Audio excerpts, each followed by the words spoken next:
right, welcome to Trap Souls Podcast. I am Ryan. I am here with our Appalachian Nightmare, How we Chastity doing? and V. So, question is, where are you guys actually from? Because your Facebook just said Appalachian. Yeah. Yeah, we're in the Appalachian Mountains, like on the foothills of it, in Winston-Salem. It's where I'm Winston home base. Salem. Okay. Yep. So What? we're in North Kakalaki. So most people, I normally just say the Triad area of North Carolina.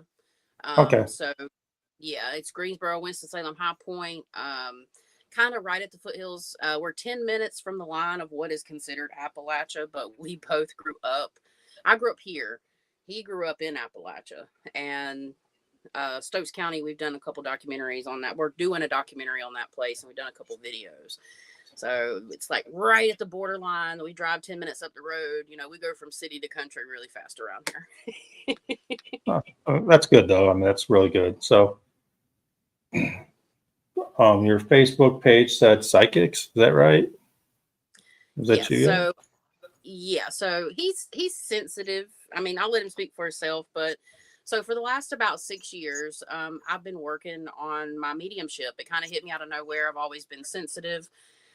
To give myself a label, which I don't really like to do, but I had to for the purposes, is I'm a psychic medium. I specialize in the paranormal, spiritual guidance, and intuitive development. So what got me to this point was basically I had my own paranormal issues. I didn't understand why.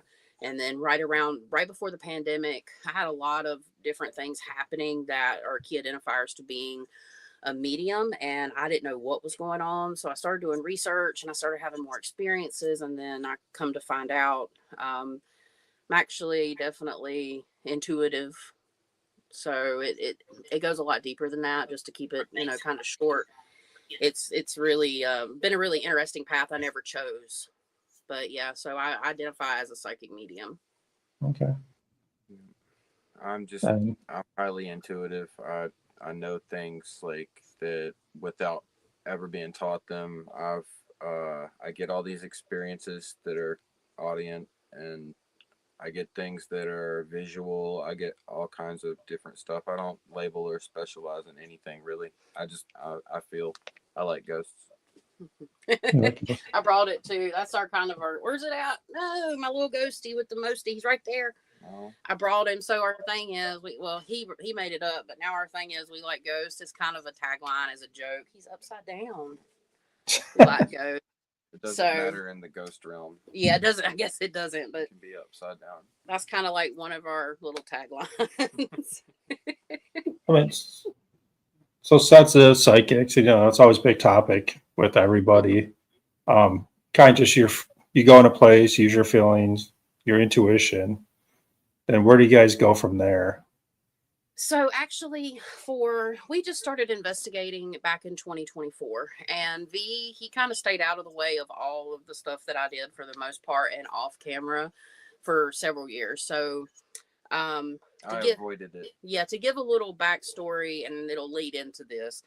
So in 2022, I ended up starting, I believe it was 2022. Yeah, I started a podcast called Lights at Midnight.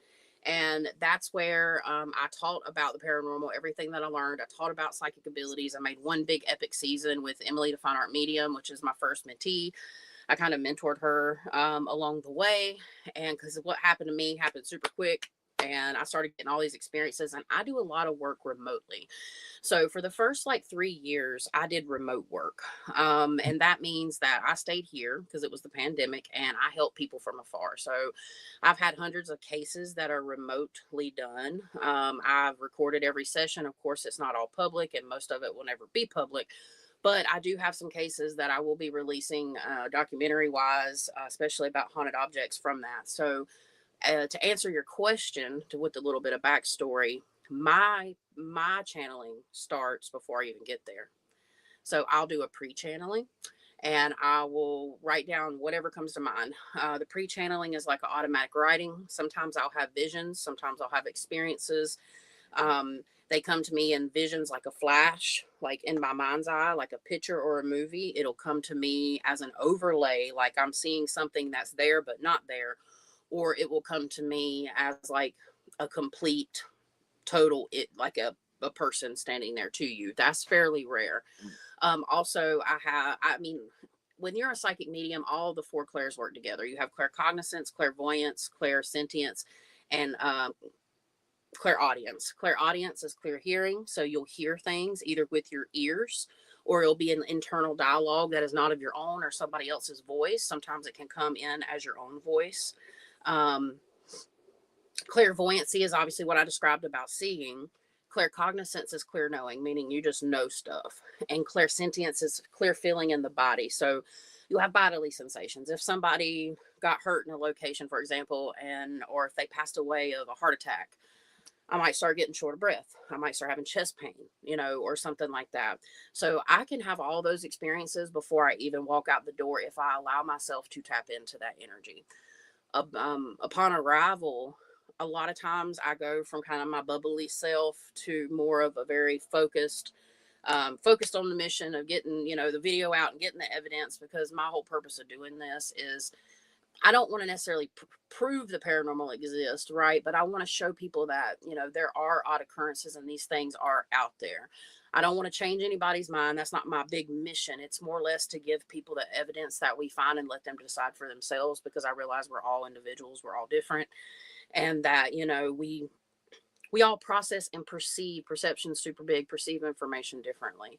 So once I get on site, I kind of get in the zone. Sometimes I'm really able to dig in and get in there. And sometimes I have found, because we're only, a year and a half, not even in, we're only about 14 or 15 months into actually investigating, probably 15. And I would say that, a lot of times I get more information before I go rather than on site, because the whole reason I did this for myself was to be able to, instead of sitting at home, because it was, I've done a lot of work, and I really needed that field experience. Yeah, So it's very common for us to have experiences before we go to places, because I guess it's just, I mean, from our experience, that's part of it. Like we'll even smell stuff. We went to Bobby Mackey's and could smell a alcoholic in the back of the car, in a rental car on the way up there. Not a whiff before that, but turned to get on the highway, and there it is. And that's called, I'm sorry if you hear that car. They put in a highway near our house, and now they're racing. So they were firing, and now they're racing. Happy Saturday. Yeah, happy Saturday, y'all. It sounds like a good time, I guess. But what was I saying? Oh crap. It's called, I make fun of it, but it's like, it's not pronounced this way, but it's called clairflatulence. I call it clairflatulence. Okay. It's I'd have to look it up to pronounce it, because I've pronounced it that way so long as a big running joke, because it's clear smelling, where you smell things that aren't. But that's what I've called it for a while. So when you get these, like, before you go, do you have to like kind of channel the place you're going to, or is it Yes. just come automatically, like, because you know where you're going? So yeah, the unfortunate part is, the fortunate and unfortunate part. We don't have a producer. Everything you see from our Appalachian Nightmare comes from us. B films and pretty much does a few things on the side. He gets all of our equipment ready, and then I pretty much do all the editing, and then my part, right? So when we come home, besides being there, so it's just us. I wish I had somebody that could set up our stuff so I could go in blind. That would be amazing, but unfortunately I don't have a producer or anything like that. So it's hard, because I realize people can be like, oh, you just search that up, you just but I don't. Yeah. I definitely don't. And then also, another thing about the remote thing is, like, when I take client cases, for example, I get an email saying, hey, I need your help, and I say, okay. We don't talk about anything. I literally pre-channel the same way in. So yes, I do what I call opening space. I light a candle, for example. That's just my energetic symbol for opening myself up to the information. And then I just start writing, and then it comes in all different ways, the 4 ways I explained. And it can come in just differently on different days, because everybody's energy flows different. Sometimes you're really open and like more perceptive, and sometimes you're not. And then I would channel in the information, and then I would sit down with my client. It's the same principle and the same thing as I do with locations a lot of time. I sit down with my client, and then I tell them my findings. And I'm talking about a client that I don't sometimes don't even have their first and last name. I sometimes, if I did like channeling for past relatives, I'd ask for a picture, but I didn't ask for a picture or nothing. I literally just get like a Instagram message saying, hey, I need help. And like, okay, well, we'll figure it out. And then I would go to them and say, this is what I'm picking up on, this is what I'm picking up on, et cetera, et cetera. And it lined up. So that's how I got a lot of my practice, but also a lot how I help people. Same principle with investigating, but I also channel on site. If I get anything or I see anything, I also say it. Again, sometimes it just flows better than others. It depends on my pain level. I'm a chronic pain sufferer. So like when I'm getting in there walking around these big abandoned locations, it can be a lot for me. So I'm still getting in that flow of transferring. So we're still kind of baby investigators, if I could say. Yeah, I mean, I think a lot of people are, especially so many groups are popping up now. I mean, it's I don't want to call it ridiculous because I mean, investigating is a hobby, and that's why we do it because it's like you said, something to do. So we have a few people on, Bird, Donna, and I'm guessing your friend Brittany is on Bewilderment. Awesome. Hey, Brittany. Yeah. I'm trying to pull it up now. Yeah, you try to get the comments so I don't have to repeat everything, but that's fine if you don't. I am wearing a little Verona Ghost Chaser shirt they sent me. I gotta give them a little shout out because we like to switch shirts every now and then. So Nice. I always lose train of thought when I do this stuff. But anyways, Okay. so how hard is it being a psychic? Because I've talked to a few psychics to turn it on and off. I mean, everybody has different ways to do it, and that I'm not psychic, I'm not medium, I'm not any of that stuff, but it has to be mentally draining. It can be. And a lot of people end up asking, well, if they're touching the REM pod, why can't you see it? It's a sensitive subject for me because it is draining. So I say we're only allowed, but it seems to be, if I just keep any type of religious or spiritual beliefs out of it, it seems to me that we're only allowed to see so much, because if we actually saw and could see everything that was happening in that room behind that veil, you probably would go insane, because there's just so much that is actually could potentially be in a certain area at any given time. I'm a firm believer that a place doesn't have to have a tragic incident to be haunted. I think spiritual energy is everywhere. Is Onyx? I'm sorry, my dog is taking him out. They're setting off like fireworks. She's like trying to crawl in his lap. So sorry about that. But yeah, if you can hear him, I apologize, No, that's fine. guys, because they just decided to start setting off something. But yeah, so no, It's I a see. I daily lost. thing I here. lost my train of thought now too because of all of it. What was I saying? Oh Lord, My about dog's shaking so much you could probably hear it in my voice. repeat the question one more time, and I'll remember. It was just like, how much does it drain What you? was How it? do you turn it off? Oh yeah. Gotcha. So honestly, it takes time to learn how to cut it off. It is something that is overwhelming at first. So I personally believe I got my gifts when I was 12. I just didn't really know how to what was happening. I didn't understand why. I just knew things about people throughout my whole entire life. And if you remain open like that, and I did for many years and not really had much control over it, it can be kind of sabotaging, have a lot of energy step in. But finally, I would say probably around 20 really kind of got to the point where I realized, like it's always going to be there in the back of my mind, but it's a lot of mediums will probably tell you this. We have a level of, I know this sounds crazy, but we have a level of disassociation where we can, like, once you learn how to kind of master turning it off at the best you can, you just kind of stop. You focus your attention on something else. Or for example, like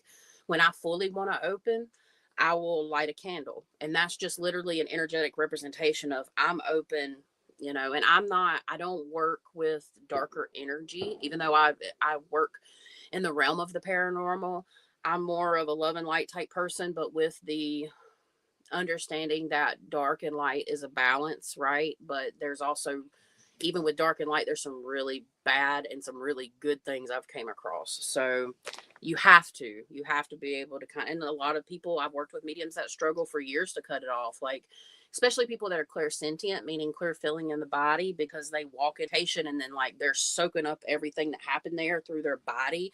So they're getting phantom pains, like they're getting ill, they're feeling sick. And so, yeah, it can be very draining. Sometimes I have paranormal hangovers like everybody else, but I do go in my places guarded too. So, the next day I might be down for the whole day. Like you might see me up and doing my thing on the video, but the next day I'm like this in the bed. So, Yep. And I mean, it works differently for different personalities too. Like where I have ADHD, the only way I could figure out how to turn it off was distraction. Like you change your thought process. You do something to completely switch your train of thought, and then that that method kind of counts on exterior methods to close off, which is not as easy as not as effective as closing off Yeah. yourself. yeah. But you do have like external factors, like some people call them guides. I call it like your own. It's an energy that is like your assigned energy, basically, to help you and protect you, like from anything that would be too draining or uh too much for you to handle. Pretty much, trying to make sure I word that carefully. No, Yeah. that's right. It's important. It's important to learn how to cut it off for sure. Yeah. So besides your abilities, I mean, what other type of paranormal tools, equipment do you guys use, like rely on? My phone is my favorite thing out of anything else because And it not how picks y'all up think. Not what y'all think. it Got to be picks up careful with that. such great audio that like we've gotten more EVPs off of my phone's audio than anything else. Yeah, so we use the S23 Ultra, and the last video we just released last night. We do everything from our cell phones. So like we have Okay. started from the ground up. And the cell phone itself, whatever microphones being used, and these Samsung Galaxy Ultras or whatever, they're extreme. They're really good at pinpointing noise. It has an Omni setup, which means it goes in a 360. It can Yeah, pick up any audio and immediately enhance it. yeah. So, and basically, what I've figured out is over time, like I have to increase the audio on all of our clips through CapCut, and it Yeah. starts at 100, right, and then it goes all the way up to 1,000. So, if people aren't aware, but anyways, I turn it up. If I turn it all the way up to 1,000, where I hear something because I'm in my zone, I'm listening. We try to have a lot of quiet time in between talking, that we end up cutting out, because of the video and stuff like that. But I listen intently. If I hear something, once I mark it, I save the video, I turn it up again. And generally by the second or third time of saving the video and turning it up, you can actually hear what's being said. It's probably one of the best EVP tools that we have is our literally our phone's microphone while it's recording video. That was very unexpected. Matter of fact, I call a complete conversation between multiple spirits in St. Albans Sanatorium from Radford, Virginia. I'm still absolutely floored. I put out the abandonment on our Patreon for free, so it's free to join. At a basic level, free to join, free to view, and it's there for people to go back and experiment with that video and do the same. Because if There's so many that we don't have I the can't time count. to mark everything. No. And it's Yeah. so cool too because I mean it gives the viewer an experience to go in there and be able to investigate and find something for themselves. And eventually I will go through the rest of it. It's only 20 minutes, but like the process is kind of meticulous and stuff. Like, and I even put in the video, I'm willing to give out the raws. Yep. I'm willing to give anybody that wants to question the fact that I found this in here. And it's not that I'm defensive. I just already know what people think, because I've been in this for a long time now. It didn't take long to be called fake. Yeah, exactly. Plus Yeah. what I do, people don't understand it and they don't accept it, and the lack of understanding and knowledge is really kind of about how everything works, really, anyways, not the point. But yeah, I'm willing to give out the raws for people to go in, as long as they turn the volume up and listen intently. I had to listen to it like 3, 4, 5, 6 times each little clip to eventually get there. But some EVPs also have like there'll be 2 EVPs layered over top of one. Yeah. Like a whole like a room of people examining it can hear one phrase, and then a whole nother group of people can hear a completely different phrase in the same phrase. But yeah, and sometimes it's just us because when it gets that low, when you listen to something, people, it's like reading the word apple, but it actually said snail type stuff.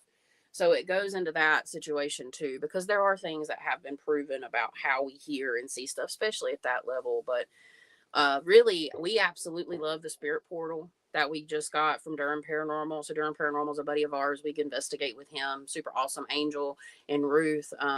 Angel builds paranormal equipment, and he sponsors us. And yeah, he built us a portal, and it's freaking Angel fracking. likes ghosts too. Yeah, it's freaking fracking awesome. We hook up the SP7 to it. The only app that I personally like to use, because I've used it a lot, because when we started out, we had nothing. Like, we had an SP7, and then I really didn't fully understand how it worked because I was just getting into it, was Necrophonic. A lot of people have a problem with Necrophonic, but I have found that there's something about that app. Yeah, I mean, if it's listening to us or something, it's going to be really hard if it's listening to me when my phone's in a totally different part of the building and we never said nothing, but the information coming through is correlating to what all I'm we saying, said. Like, all I can really say in defense of Necrophonic is the one thing that nobody's really questioning, or I haven't seen them do it yet, is the fact that whatever you bring up, if it gets brought up, it gets brought up later. So does this thing have like some type of memory bank to listen to go back to, like from later on? But if the app's not open, how can it hear you talking about those things? Yeah. And you will know if it's running because it'll be running in a separate process. So, I mean, that kind of, I don't want to say debunks it, but it makes it a little harder to prove that it's fake. Like, and when you hear these things, it puts together these little sounds to make words, right? Well, half the time the spirits don't even use that. They use some type of undertone, whispering type of voice and you'll hear them go off with it. And then you won't know what they're saying until you play it back and record it. Like, one of the biggest, like, or some of the longest stuff we've gotten, like full-blown sentences, have been from Necrophonic. Like, I about swear by that app, honestly. Like, it's not steered me wrong on some things. The information that it's given is pretty good too. Yeah. Like, pretty spot on information if you look up the things that they say. Yeah. And out of the phone apps, that's the only one I really like to use. Out of the rest of them, I know some people swear by it, but I still say to everybody, I've said it in multiple videos. I've kind of stopped here lately, but every time I break it out, I'm like, you make up your own mind here. We're not trying to force anybody to use it because everybody's so touchy around the subject. And then, we have some of Angel's REM pods, music box. We had a REM pod that finally went off at St. Albans. It has never went off, and we brought it to 9 different investigations. And it went off on command several times. Like last night's videos, I was starting to worry about it. One of my favorites, but that's a great sign. So, yeah. I mean, we use the standard stuff. I like to pop out Seer every once in a while just to play around with it because it's a learning experiment. But really, we love EVPs. Seer's pretty interesting. It can be, yeah, but it's the same sense. You just never know. Like, you remember when it showed us the picture underneath that porch before I stuck my camera under it, and it looked almost exactly the same? Right, and then you say, does it read your location? You just don't know. We don't know. So... and does it use the camera to produce the images for the AI? So, when it comes to the apps, I'm still a little bit, when it comes to like the SP7 and clear EVPs, that's like our gym. Yeah. I mean, I'm an EVP. The portal, I wish you thought it. Yeah. I'm an EVP junkie. I love it. But, yeah, apps are a little different. I mean, no one's ever going to trust an app. Not everybody's going to say the apps. I mean, I have one on my phone. I'll break it out when investigation's kind of like slow, not really going on for like an hour, I'll just break out the app. Maybe it'll spark something. I mean, Right. Exactly. You never know. you And never it's an know. experiment too. Like I like to see what the necrophonic, I like to see what the necrophonic says versus the SB7. I want Yeah. to see if it says the same thing. I want to correlate, and here's the And portal. oftentimes they do. So this is our baby. It's not plugged up or anything right now, but Yeah. Sorry if But y'all yeah. saw my foot just now. that That'll be shouldn't have been for free. $9.79. Yeah, but yeah, so that's the portal. It's got a bunch of goodies here in the back. Like it's a custom portal. It's not, and I really enjoy it. So It's definitely my favorite piece of paranormal equipment. yeah, Like, for sure. Angel is incredible. Like he's built quite a few of these, and they all work really good. He's got a special talent. Yeah. Yeah, man. It's important to have. Definitely something else. I think it's important to have a lot of different types it of is. equipment because you don't know if it's going to be EMF, it's going to be REM pod, EVPs, Right. Spirit box. I have a Spirit box too. Estes method. You don't know. I mean, every spirit's different, so you can go to a whole bunch of different places, get nothing, but go take another piece of equipment up there. I mean, everybody has different equipment. We got the dead bell. Sometimes that dead bell never goes off. Oh yeah. Sometimes it goes crazy. Sometimes, like the REM pod, like you said, I've taken it 20 different places, never went off. Take it to one other place, it's nonstop. But I mean, it's important to have different stuff. You guys are talking about EVPs in your phone. We had a guy on one of the last episodes, Dr. Jack. I always forget his name, Jeff Blackburn. Make sure I didn't mess up his name. Jay Blackburn. Sorry, Dr. J. Told you I was terrible with names. He talked. He said that he believes in different dimensions and different frequencies. So he thinks it's important to have different recorders on different frequencies. I'm going to try that out. Going to get a couple different recorders with different frequencies and see what we can get. But it's all interesting. Let's get off the equipment type stuff because we're going to try to do an hour here. And what places down there do you guys like to investigate? Because that's part of the show is getting. There's a lot of places out there that a lot of people don't know about, and you're down in Appalachia. So if I was going to go down there, what places should I hit? People heard about Passenger Goods because in Madison at the foot Appalachia. It was on 28th on Netflix, but within I think what 30 minutes, like 4 or 5 locations.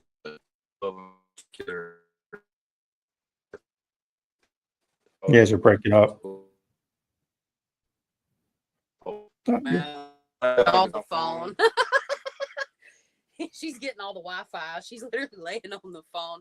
So, Danbury, North Carolina, basically in Stokes County, Paranormal, Kimberly and Michelle, they host the Arts Place and the courthouse investigations. Kimberly actually works at the Arts Place, and that is, you can do like a dual investigation. It's super affordable, like extremely affordable. If anybody's ever interested, you contact Stokes County Paranormal. It's not a place where they like turn you loose and let you go. They will back off if you want them to and just kind of hang out and be quiet and do their thing, or they will participate with you if you allow them. We love it when they participate. But this place is extremely active. The courthouse, the first time we went there, we got a whistle. I heard the whistle, and I heard it out in the hallway, and everybody was in the courtroom. And the way that this courtroom is built, because it's old, projects, sound. And I'm sitting there, and everybody's kind of grouped up. So everybody has somebody with them. And I say, if you can, whistle me this tune or finish this tune. And then waited. It was like 9 seconds almost. I counted, and it went. And everybody just erupted. I mean, we were getting bangs and knocks on the floor. The Arts Place, a lot of the equipment goes crazy. We have found a couple places where the EMF's active, but I've got great spirit box communication, and it has said 7 of my family members or friends' names, including living and past one. It told us it was going to kill our daughter. It was pretty bad. But it's also, there's some positive stuff there too. So the Arts Place in the courthouse, we have 2 videos. So right now we're doing a Fright Night Fridays series where we return every Friday. I'm killing myself, but I love it. Uh, not not that way, YouTube. Don't take it like I'm working myself to death. Mhm. But I love it. Got to be careful. But yeah, so we're returning. So we did the Arts Place, the courthouse. We have 2 videos there. Now we have 2 videos of St. Albans. And then the Trivet Clinic was the next one was going to bring up. That's in Hamptonville, North Carolina. It's run by Doug and Jamie. Super awesome people. Trivet Clinic's super affordable. The first time I've been there 3 times, investigated twice, been there 4 times, investigated twice.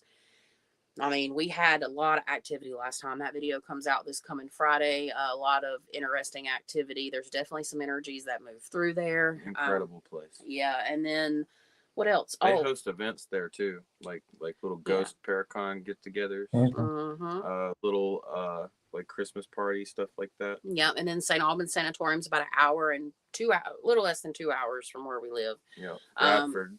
Radford, Virginia. Highly recommend. The first time we went, it was very interesting, and we got some great intellectual responses. But this second time, besides the shadow figure, we have captured a shadow figure at Trivet Clinic, and I don't mean one of those shadow figures like,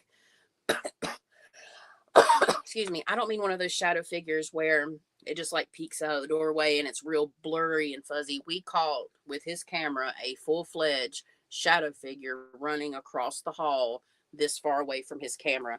You could hear it. You could hear it going.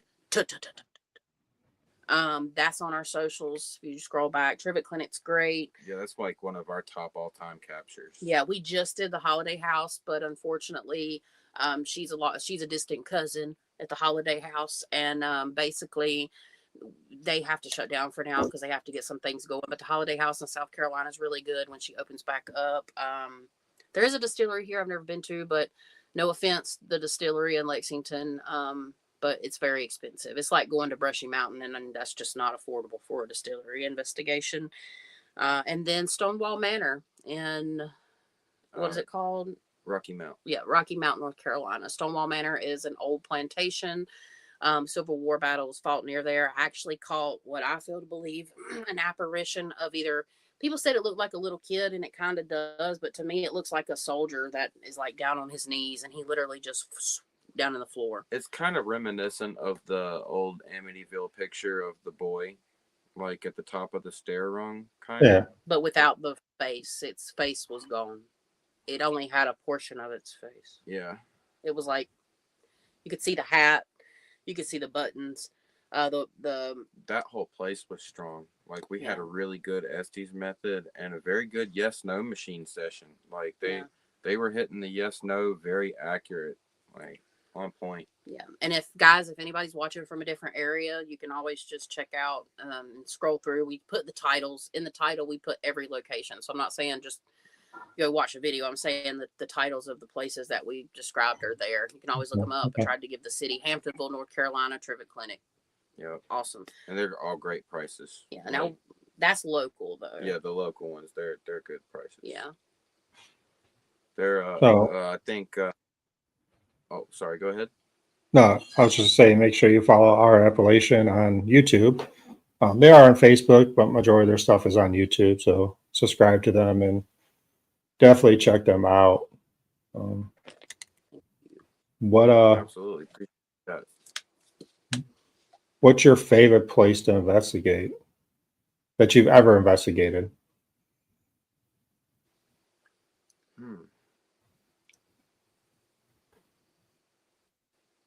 That's a tough one. Mm-hmm.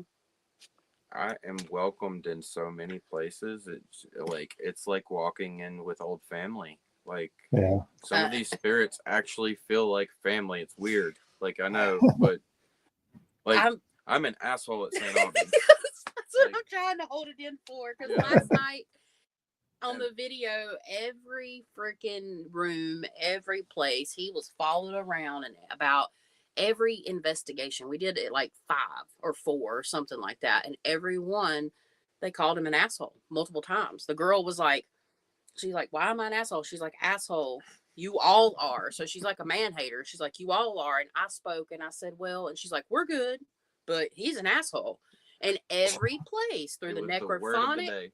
through everything, it was hilarious, but it also was kind of like messed up because it's like, They're also like, they like to mess with me. So like sometimes we'll get into like off-screen cussing matches. Like they'll say a cuss word at me, I'll say a cuss word back at them, and then we'll have a back and forth. We don't put it on YouTube just because it's not YouTube friendly, I guess you could say. But Yeah. they do have a sense of humor, and they do like to joke. Like yeah, part of these, like whatever they are, like, and I'm with the whole higher vibration thing. Like we're in connection with one higher vibration realm and one lower vibrational realm. The rest you got to do some stuff to get in touch with. Did you just take my ghost? yeah. Go ahead, I'm listening. Y'all about to watch her get a beat down on camera. All right, I you're was talking. comfortable. I'm gonna eat it for my back. Anyways, you were talking. I'm listening. Now you done got me all sidetracked. You can't do something like that. Anyways, Sorry. I just I Chastity. really needed it. I brought it in. Right. Chastity, it's your turn. So I can't. Yeah, I can't choose. Honestly, I really can't choose. But I will say No, it's this. so hard. I will say this. Danbury, Stokes County Paranormal in general, like the Arts Place, the courthouse. We have something really special coming in January, at least January or maybe early February. But we're doing a documentary on Stokes County, and we got to go to the jailhouse, we got to go to the high school.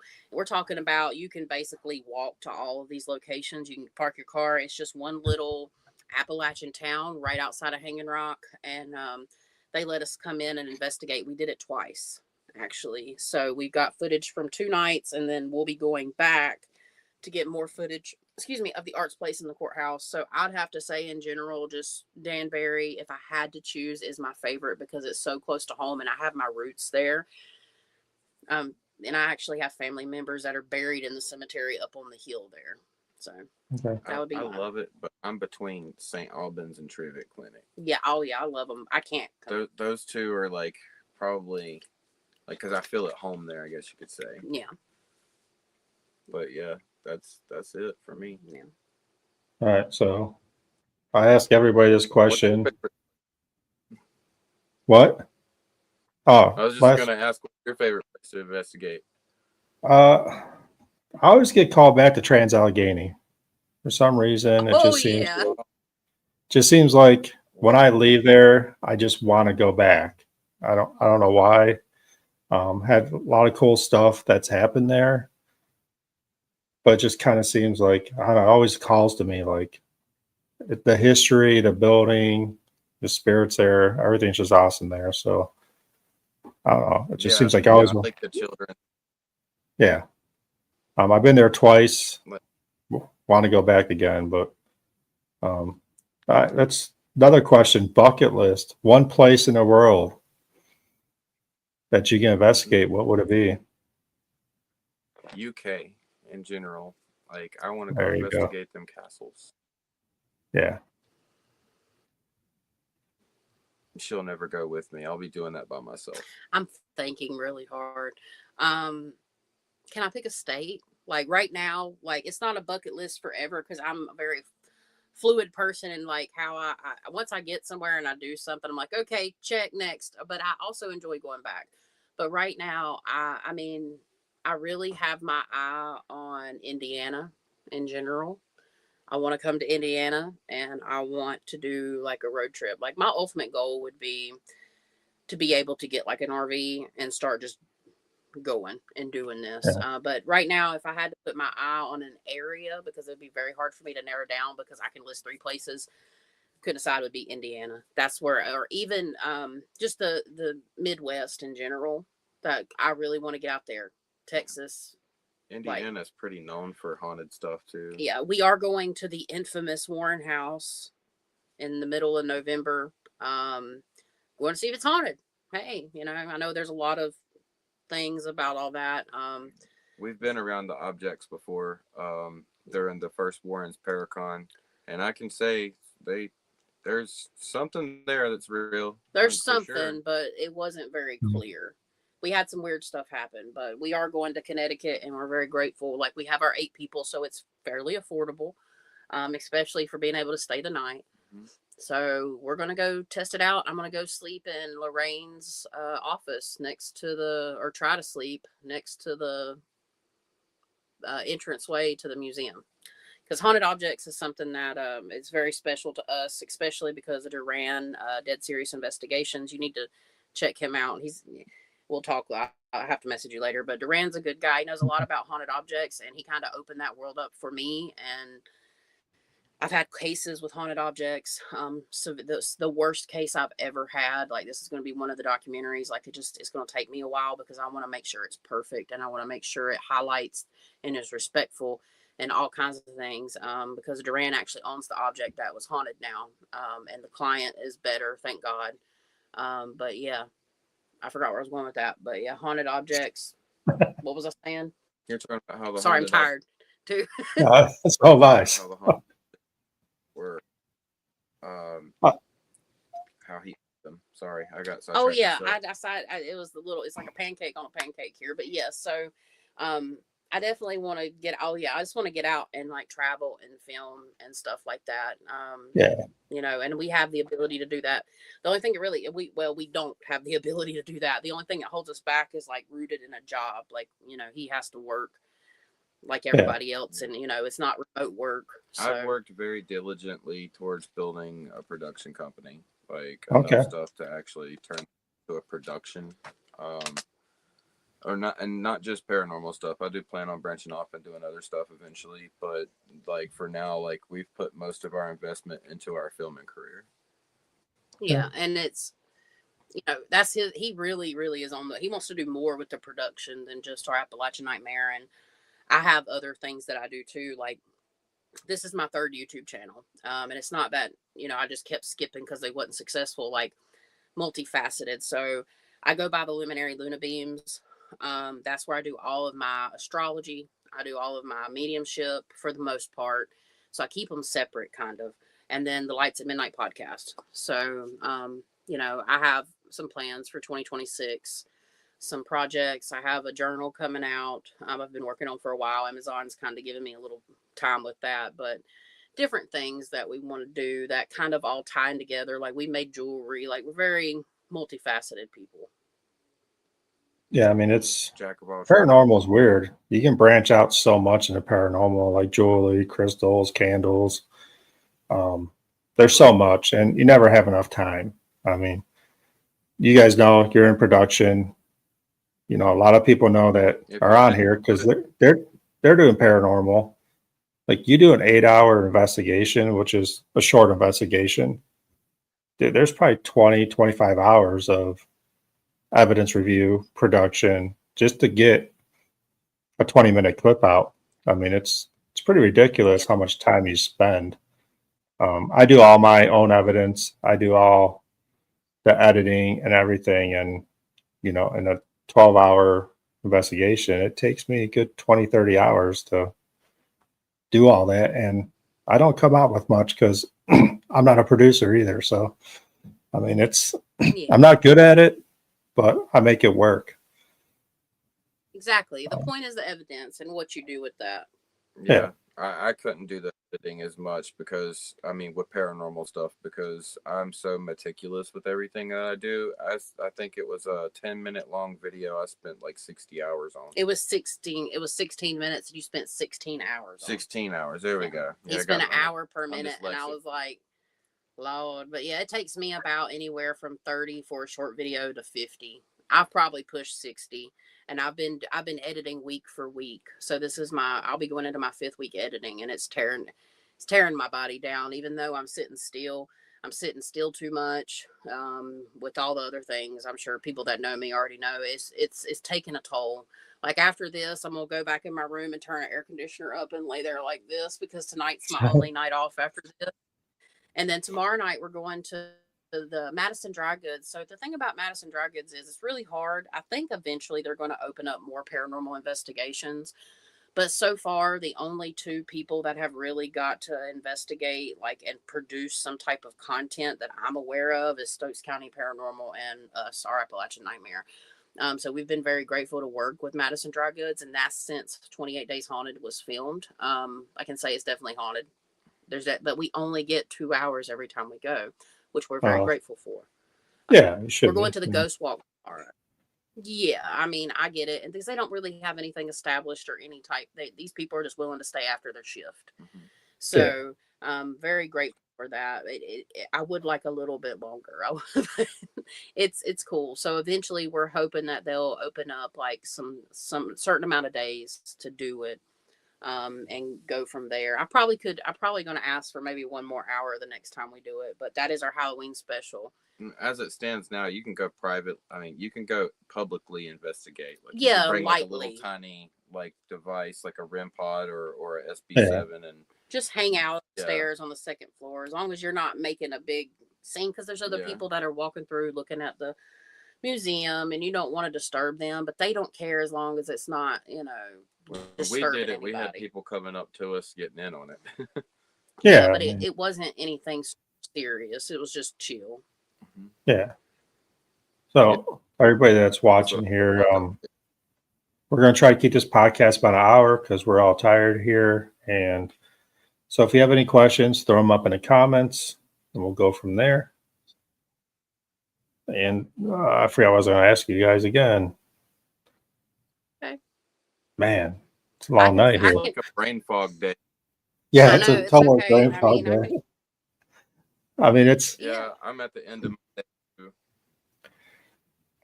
Yeah, So- so what I will say this for like our haunted object series. Well, Well, make that's sure you what I have a want. question for me. If you need a filler, I can. Yeah, I can No, tell I you got- about the haunted object series. Yeah, but I want to talk about haunted objects because that's becoming more and more popular. Ghost hunters back in the day, they've kind of hit that a little bit when they were doing investigations, private investigations about it could be this object. I remember the one, it was the piano that was on the front porch. But it seems lately now that more and more haunted objects are coming up, just like dolls. Haunted dolls are huge right now. I mean, it seems like everybody has a haunted doll. Everybody's taking a haunted doll everywhere. I do not have a haunted doll, Yeah. but I mean, why do you think it's ramping up so much? Are we just realizing it more, or? I could say a lot of them are probably more or less thought forms. Yeah, Compared so to being haunted. it's not even the fact that it's like, oh, it's a thought form entity. It's more or less that people want to have a haunted object. People are more like, the veil is thinning, in my personal opinion, like, because people are awakening, people are opening their eyes to the paranormal more than ever before. I mean, we're probably around the same age, very similar. Back when we were kids, you get laughed out of your house, you get laughed out of school if you were to ever say anything like, "Oh, I had this ghostly experience," or people would think you're weird. So in the last like 20 years, 20 years. So since Ghost Hunters and Ghost Adventures, and it became cool to look for spirits, or even there's a lot of people obviously that still don't like it.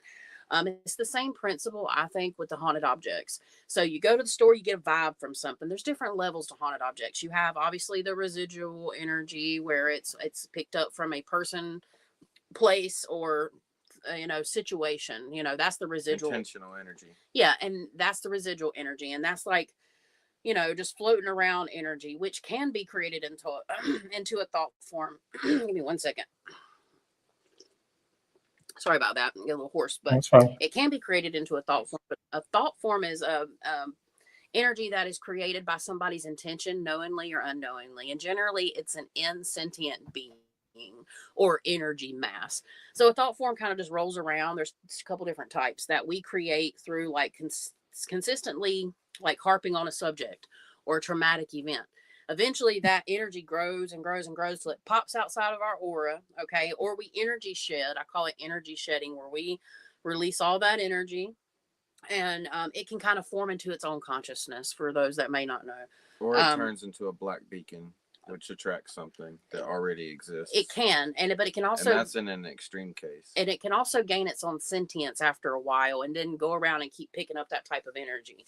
That's one thing that can be associated with a haunted object, right? But also that's a one type of thought form. But more or less, the thought form I'm talking about is like egregores and tulpas and things that people create themselves intentionally with magic or just with strong intentional beliefs. So there's different levels to that too. So that's where you're getting a lot of these haunted objects from. And then magic, it plays a big role in haunted objects because people are trying to summon energies and put the intentions in there and stuff like that. And some people are very successful at that. Like magic or whatever you want to call it, alchemy is actually, in my personal opinion, very real.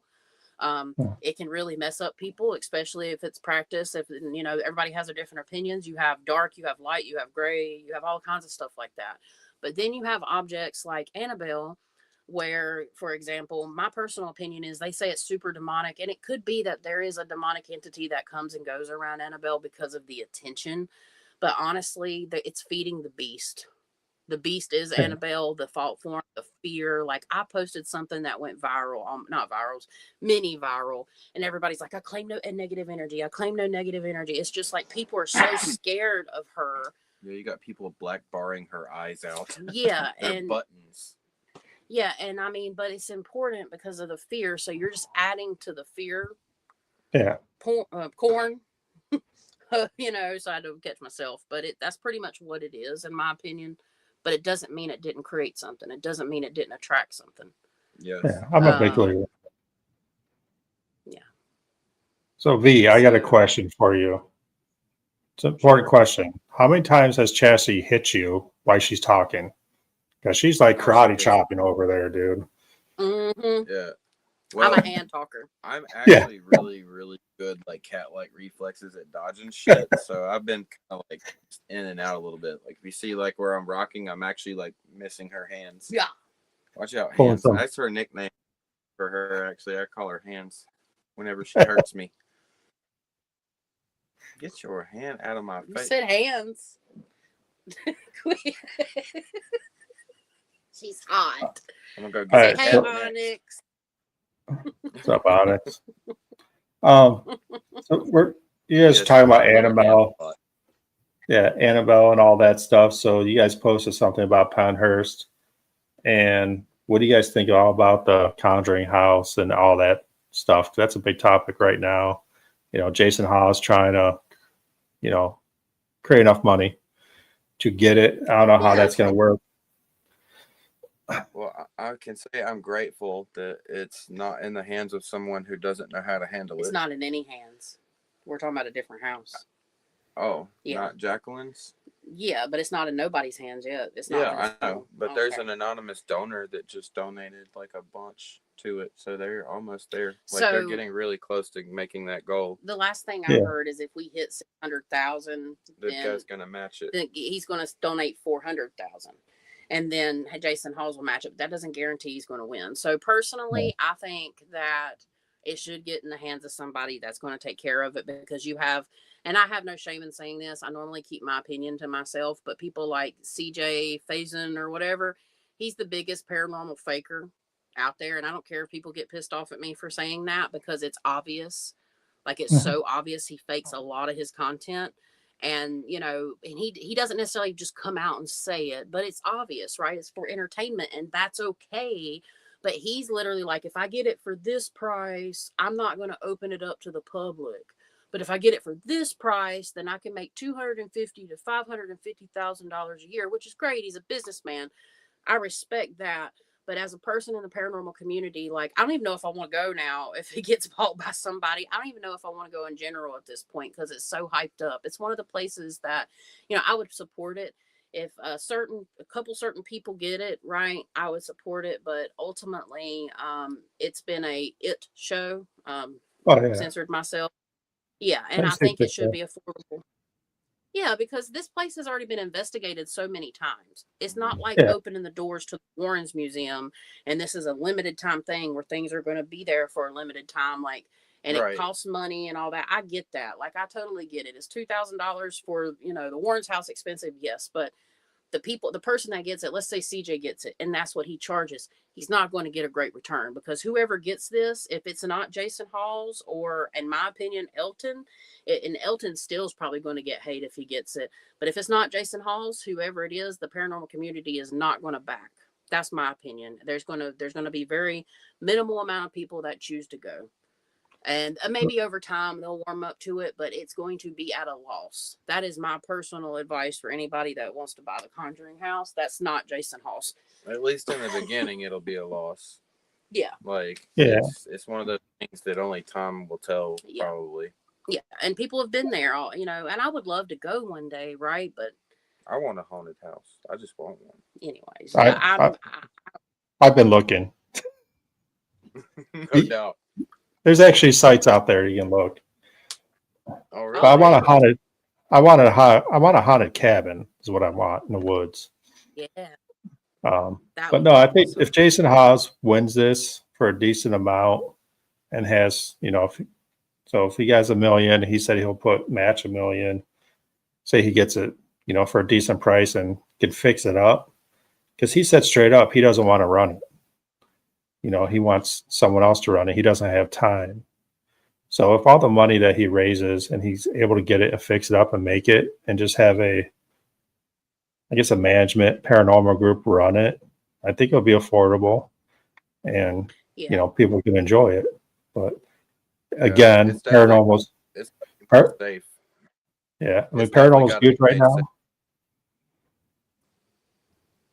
Oh, I'm sorry. No, I said paranormal's huge now, so people are going to overpay. Yeah, there's a huge delay here. Sorry. It's okay. Let's talk about Penhurst. You know, the rumors about that. I mean, data center. Yeah. Oh God. So the thing that went viral, that's Gen Z Paranormal. Brennan, we actually investigated with him at Penhurst in September. So his thing where you maybe have seen it, where he's saying Penhurst is at risk. That's Brennan. He's friends with Kaylee from Paranormal Patch. We actually just investigated with them at Penhurst, and it's super sad because way before this ever came up, I've done my research on these data centers, and I've seen like documentaries of how the people in places are they're struggling because of the noise. Even here, we don't have a data center here, but during the winter when the leaves go, for whatever reason, there's a constant humming noise that drives me absolutely batty, and everybody can hear it. So I can only imagine and I've honestly considered moving because of it. So taking that experience and it messes with my head and my depression even sometimes because it's constant. So I have to have something constantly running. So imagine what these people are going to experience. What are they being exposed to? How's it going to change the environment? How's it going to change the health? Like, the people are having dizzy spells, headaches, all kinds of stuff from these data centers. And the only reason they want to put it there is because there is a nuclear power plant right there on the water. It's obvious, if you know just even a fraction about this. It ticks me off. I understand that they have a need for development, but what they're trying to do there is conspiracy theory, like you were saying, kind of fishy. Energetically, you speak in terms of energy, frequency, and vibration, and you're going to go put a massive computer on top of a place that's known to be highly active. Like, this trying place, to trap that energy. Maybe they don't even think about that. Let's take that out of the equation, because it can get crazy, right? It can get kind of on the fringe of things for people. Not everybody's ready to hear that kind of stuff. But even if I got a few things people ain't ready to hear yet. And I have my opinions too. I tend not to go too deep into that, because then people are like, "You're batshit crazy." My shit ain't opinion. It's still an opinion, okay? But yeah, like, basically, there's something that doesn't seem right. It's like they tore down a nursing home up here a little ways away from us, but it's close enough to where I've had spirits, and my children have even seen them in the backyard. There's a man in a suit hiding behind the tree, and it wasn't really there. There was no man there. Mm-hmm. And we called him Frank. He was from the nursing home, the palliative care that they tore down. Now they're getting ready to put townhomes there. I'm probably going to end up getting a call from one of these people in this townhome saying, "My house is haunted," because well, it's so who owns use your brain.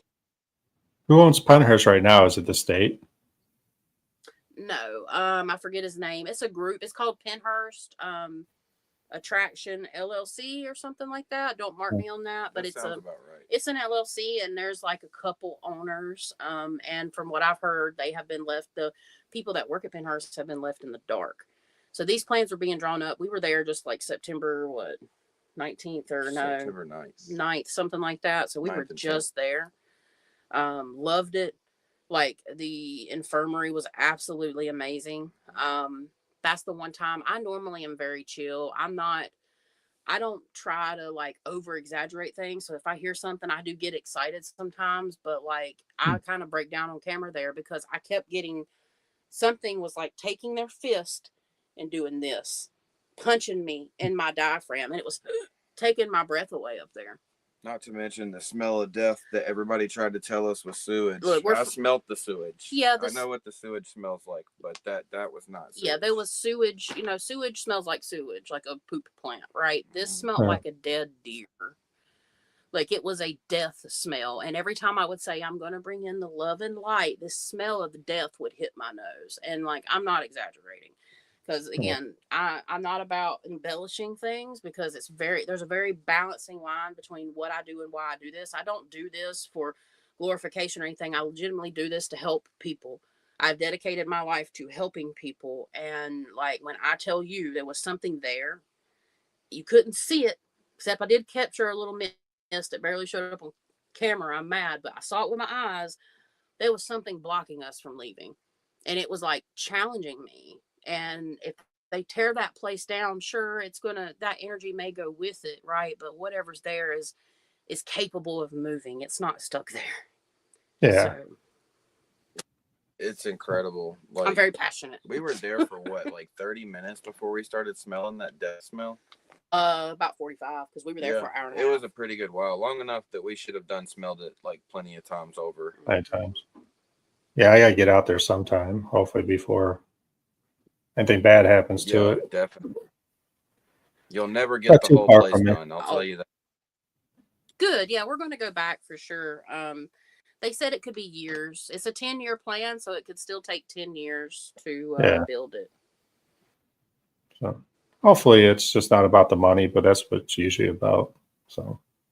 Oh yeah, that's exactly what it's about, because that would be life-changing retirement money. It's a $10 billion facility.